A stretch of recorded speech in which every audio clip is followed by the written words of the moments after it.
Para la crisis que atraviesa hoy la Argentina y la crisis que atraviesa el mundo, la ayuda que está desplegando el gobierno, ¿no podría ser un poco mayor? Nosotros hemos destinado una ayuda que es realmente muy importante para sostener una situación que es muy difícil, que no tiene precedentes en la historia del capitalismo tal como la conocemos, y que ha sido realmente efectiva para evitar aumentos de la pobreza, de la indigencia y para que haya una destrucción de empleo de otra magnitud. Eso fue la combinación del programa de ingreso familiar de emergencia, de la asistencia al trabajo de la producción, la reducción de contribuciones patronales. Y en este sentido, la ayuda ha sido muy importante, ha sido muy masiva en su alcance.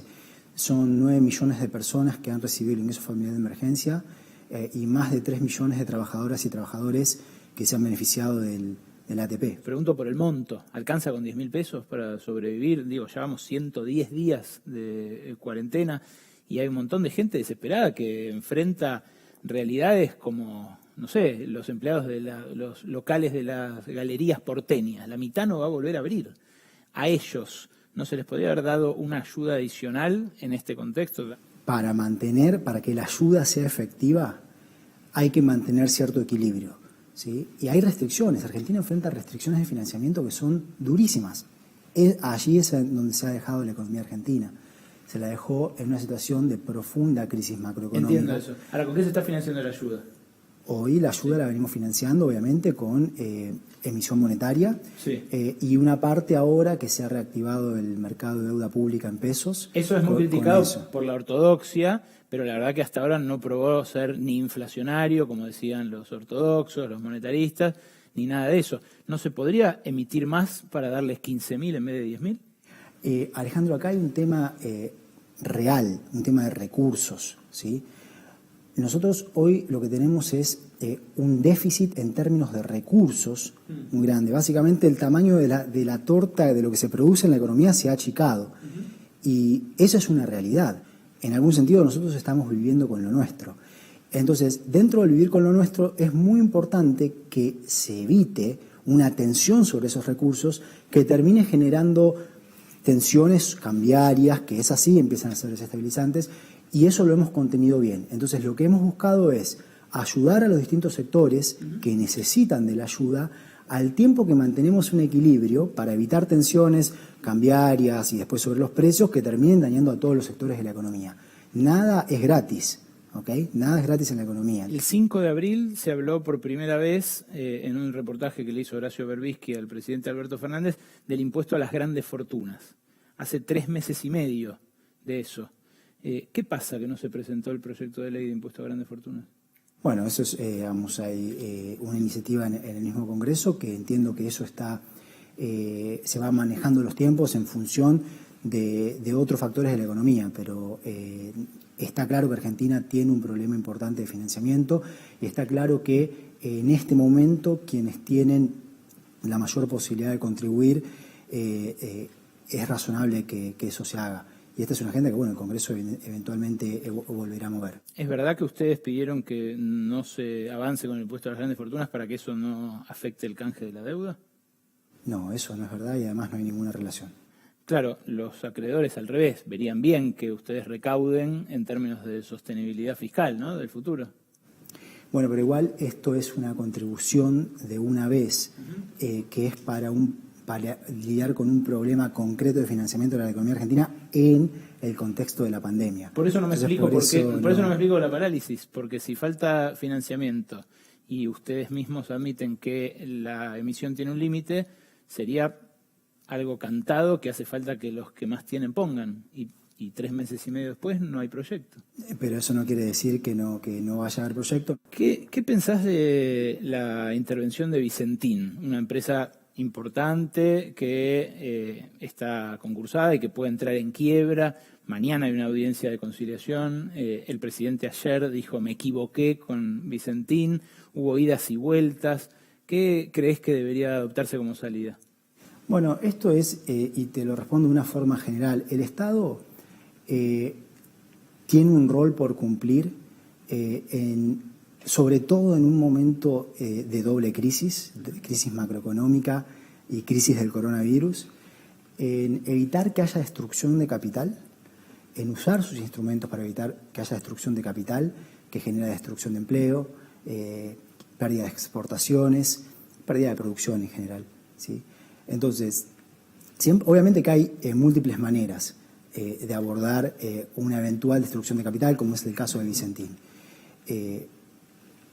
Pero lo importante es actuar de una forma que se protejan las exportaciones, se proteja el empleo, se proteja la producción. La realidad es que hubo 6 meses en el cual el mercado pudo haberle encontrado o dado una solución a esto y no ocurrió. En un contexto de pandemia, no actuar es imprudente.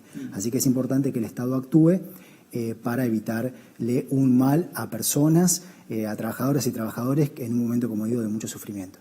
¿El riesgo de dejar que se encuentre sola la solución cuál es? ¿Que la empresa cierre y se pierdan los empleos? El riesgo, obviamente, que la destrucción de capital en general implica pérdida de producción, pérdida de empleos. Y en una empresa que es estratégica para las exportaciones, también pérdida de exportaciones, en un contexto en el cual los dólares hacen falta. ¿No abandona entonces el gobierno ninguna de las alternativas, ni la intervención ni la expropiación? Bueno, el mensaje del presidente justamente ha sido el de a que nosotros estamos dispuestos a escuchar. Decime qué pensás de esta frase que te voy a leer.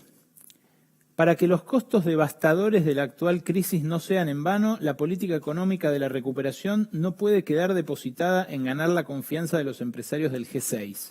Sus integrantes no tienen la vocación de ser un sujeto social activo en el objetivo de fortalecer un proyecto de desarrollo nacional. ¿Qué pensás de esto? Y en el seno del Frente de Todos hay un espacio de reflexión continua donde finalmente las cosas se deciden con mucho pragmatismo. Obviamente que la recuperación no va a venir dada por generar señales. Obviamente que el Estado, en un contexto post-pandemia en el cual va a haber todavía incertidumbre importante en el mundo, porque hay contratos que se rompen, hay un montón de inconsistencias que resolver en Argentina y en el mundo, el Estado va a tener que tener un rol muy importante, tanto desde el empujar condiciones favorables hacia la producción, como en impulsar la demanda agregada.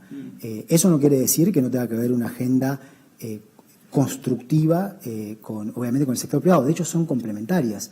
El Estado va a tener un rol muy importante también en generarle condiciones al sector privado de mayor certidumbre para que haya un despegue tanto del nivel de demanda como del nivel de oferta. Esta frase le pertenece a Alfredo Zayat, colega mío, que la escribió el fin de semana en su columna en Página 12 y la enmarcó en una crítica a la puesta en escena del acto del 9 de julio del presidente, donde estaban los miembros del G6, los empresarios más poderosos. Cristina Fernández de Kirchner, la vicepresidenta, escribió esa tarde que la nota de Zayat era de lectura imprescindible para entender y no equivocarse. ¿Cómo navegás diferencias de este tenor en la coalición gobernante, que son lógicas, porque es un gobierno de coalición, pero que se expresan de una manera tan nítida, ¿no? Y tan en tiempo real? Acá está claro en todo el frente que el Estado va a tener un rol muy importante y que el diálogo también tiene un valor grande. ¿Con los empresarios argentinos tenés una interlocución ya habitual, después de haber vuelto, del exterior, de haberte instalado acá? ¿Crees que son una fuerza que puede conducir a la Argentina en la reconstrucción después de la pandemia? Obviamente que es un universo muy heterogéneo, hay diálogo con distintas partes de lo que es el universo empresarial al que referís, y obviamente que todos los sectores tienen que estar en la mesa discutiendo lo que va a ser la salida de una situación que es dura, que continúa además porque todavía estamos en la pandemia aquí en el mundo. Desde muy temprano se ha visto que los países que no reaccionaron rápido a contener la expansión del virus son los que más sufrieron, porque pensemos que donde se empieza a enfermar la gente en las fábricas, directamente tiene que cerrar la fábrica. Todas, claro. ¿Okay? Entonces ahí es donde más en problemas se pone la economía. Está clarísimo. Los empresarios, de todos modos, desafían permanentemente al gobierno, lo desafiaron sin éxito en el caso de la cuarentena, con éxito en el caso de Vicentín, porque le terminaron doblando la mano o por lo menos alterando el que era el plan inicial. Decís que no coincidís con eso. Es que ahí, Alejandro, por ahí estás hablando de doblar la mano y es una interpretación. Sí, es una metáfora. Y desde el primer momento... el camino inicial, digamos. Es que aquí siempre, y esta es la visión de este gobierno, Aquí lo que prepondera es el pragmatismo, ¿sí? Y también hay que tener flexibilidad, hay que saber adaptarse a las circunstancias. Lo más importante, como digo, sobre todo en un contexto de doble crisis, es proteger al trabajo, es proteger a la producción, es proteger a las divisas que Argentina genera. Hay múltiples caminos. No hay por qué condenar a la flexibilidad y al pragmatismo. Nosotros eso lo vemos como una virtud, no como un problema. ¿Qué hay en juego para cada argentino, cada argentina que nos está mirando en la renegociación de la deuda con los acreedores privados? Cada punto que discuten, cada centavo de valor presente neto y demás, ¿qué les cambia a ese que nos está mirando? Bueno, la deuda obviamente es un tema muy importante a resolver para el presente y para el futuro del país. Una carga de deuda que el país no puede sostener, una carga de deuda que fuerce al país a no tener las condiciones para invertir en todo aquello que tiene que invertir para el desarrollo, la salud, la educación, la ciencia, obviamente que afecta a las oportunidades de nuestra población, a la pobreza, a la desigualdad, al tipo de país en el que vivimos. Los procesos de endeudamiento que terminan mal son obviamente tóxicos y eso es algo que Argentina está buscando hoy resolver y que tiene que resolver de una vez y para siempre. Ya son muchas veces las que nos ha pasado de caer en situaciones en las cuales la deuda socava el futuro de la gente que vive en nuestro país. ¿Por qué un acreedor que está en este tire y afloje con Argentina desde hace 80 días debería creer que esta es la oferta final, si es lo que ustedes vienen diciendo desde el día 1 y ya la cambiaron varias veces? Bueno, no ha sido tan así. Lo que ha venido ocurriendo es un proceso de negociaciones. Las dos partes empezaron de lugares muy alejados y se han ido acercando. La realidad es que llegó un momento en el cual había un grupo de acreedores que básicamente ya no quisieron continuar negociando, no entendían las restricciones que Argentina enfrenta hoy en día. Lo dura que es la situación, lo groseramente insostenible que es la carga de deuda que tiene Argentina, y hubo otros acreedores que sí comprendieron lo que es la realidad y bueno, nosotros salimos con esta oferta final que es el producto de todo un proceso de negociaciones en las ha habido una reacción inicial que nosotros consideramos muy positiva y el resto tendrá tiempo para decidir. Esta oferta, la última que hicieron ustedes, fue elogiada por el último ministro de Economía de Macri, Hernán Lacunza, por el ministro de Finanzas que llevó adelante este proceso de endeudamiento inédito en Argentina, que es Luis Caputo, y hasta por Domingo Cavallo, además del Fondo Monetario, que también ha venido apoyando la oferta argentina y dijo en varias instancias que es una buena oferta. ¿Por qué habría de creer la sociedad argentina que es buena para ellos si la están defendiendo esta clase de actores? Bueno, primero que el proceso y la oferta ha recibido un muy amplio respaldo, ¿sí? Que va más allá de las personas que mencionás, ha recibido un muy alto respaldo, un amplio respaldo interno y externo. Hay un apoyo muy fuerte del G20, ¿sí? Los países del G20, como bien decís, del Fondo Monetario Internacional, de la comunidad de expertos y expertas en general. Y es una oferta que diseñamos de una manera de respetar lo que son las restricciones de Argentina, ¿sí? La idea de poner a la economía argentina de pie, darle el alivio que necesita para que nosotros podamos llevar a cabo las políticas públicas que necesitamos llevar a cabo para que Argentina se recupere y que al mismo tiempo muestra una gran voluntad del gobierno argentino de llegar a un acuerdo, de poder resolver el problema de default que la economía argentina ya exhibe condiciones de default desde mediados del año 2018. El Fondo Monetario fue el que dijo la Argentina puede pagar hasta acá, cuando hizo el análisis de sustentabilidad de la deuda.